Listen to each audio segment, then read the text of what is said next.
नमस्कार, मी सहयोगिता आणि आपण पाहता 40गाव डांगांची ओळख सुराज्य मराठी। पाहुयात आजची खबरं। आपल्या सुराज्य मराठीच्या YouTube चॅनलला सबस्क्राइब करायला विसरू नका।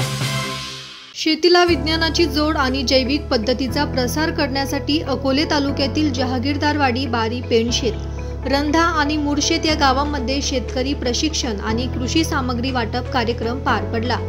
ASK फाउंडेशन मुंबई यांच्या सहकार्याने आणि बायफ नाशिक संचलित समृद्ध किसान प्रकल्प अंतर्गत आयोजित या कार्यक्रमात 250 केशर आंबा रोपे तसेच नीम अर्क, वर्मी वॉश, ट्रायकोडर्मा आणि बेव्हेरिया ही जैविक औषधे 120 शेतकऱ्यांना मोफत वितरित करण्यात आली।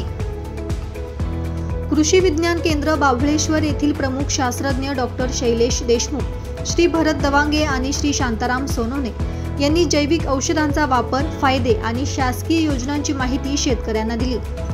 या उपक्रमाचे नियोजन बायफचे श्री राम कोतवाल, विष्णू चोखंडे, मच्छिंद्र मुंडे आणि वर्षा भागडे यांनी तर मार्गदर्शन ASK फाउंडेशनचे सिद्धार्थ अय्यर, अरुण बांबळे आणि BISLD नाशिकचे श्री वागळे, प्रदीप खोसे आणि सुरेश सहाने यांनी केले। सुराज्य मराठी प्रतिनिधी अजय पवार, रंधा, अहिल्यानगर।